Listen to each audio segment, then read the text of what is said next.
যুক্তরাষ্ট্র হামলার পর ইরান যেন আগের চেয়ে বহুগুণে জ্বলে উঠেছে। ইসরায়েলের সাথে যুদ্ধ শুরু হওয়ার পর এই প্রথম দিনের আলোয় ইসরায়েলে ৮ ক্ষেপণাস্ত্র ছুড়ে নাস্তানাবুদ করল ইরান।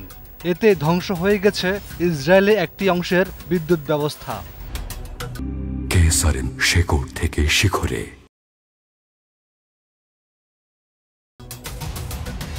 ইরানের বিধ্বংসী হামলা সম্পর্কে স্বয়ং ইসরায়েলের পক্ষ থেকে স্বীকার করা হয়েছে।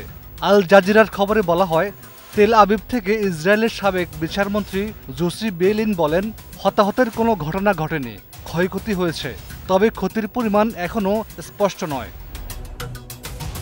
বেইলিন আরও বলেন, দিনের বেলায় হামলা হয়েছে, সাধারণত হামলাগুলো রাতে ঘটে থাকে। ইসরায়েলের সাবেক এই মন্ত্রী বলেন, আমাদের সামরিক বাহিনী ইরান থেকে উড়ে আসা ড্রোনের একাংশ অকার্যকর করেছে, কিন্তু এরপরও এটা নিশ্চিত যে ইরানিদের কাছে প্রতিদিন হামলা করার মতো যথেষ্ট ড্রোন আছে। বিভিন্ন গণমাধ্যমের খবরে বলা হয়, ইসরায়েলের সাথে যুক্তরাষ্ট্র হামলায় যোগ দেওয়ার পর যেন ক্ষেপে উঠেছে ইরান।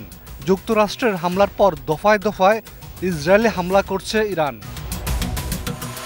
ইরানি হামলার ঝুঁকিতে আছে মধ্যপ্রাচ্যের বিভিন্ন দেশে অবস্থিত মার্কিন সামরিক ঘাঁটিগুলো।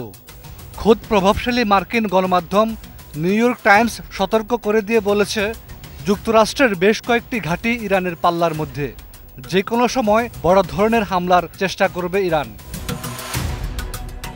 ইসরায়েলের সেনাবাহিনী বলছে, গত কয়েক ঘন্টা ইসরায়েলের বিভিন্ন জায়গায় ৮টি ক্ষেপণাস্ত্র ছুড়েছে ইরান।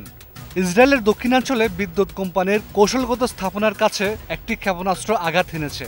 এতে ওই এলাকার বিদ্যুৎ সরবরাহ বাধাগ্রস্ত হয়েছে। টাইমস অব ইসরায়েলের খবরে বলছে, দক্ষিণাঞ্চলের বেশ কয়েকটি শহরে বিদ্যুৎ সরবরাহে গোলযোগ দেখা দিয়েছে। ইসরায়েল ইলেকট্রিক কর্পোরেশন বলছে, বিদ্যুৎ ব্যবস্থা স্বাভাবিক করার কাজ চলছে, অবকাঠামো মেরামত ও ঝুঁকিপূর্ণ সরঞ্জাম সরিয়ে নেওয়া হচ্ছে, নিরাপত্তা বাহিনীও সেখানে কাজ করে যাচ্ছে।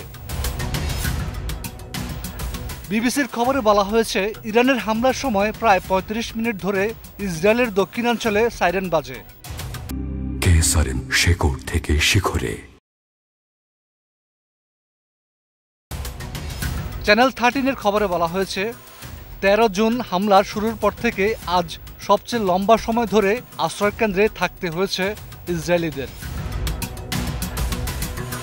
হাফিজুল্লাহ, ২১ টেলিভিশন।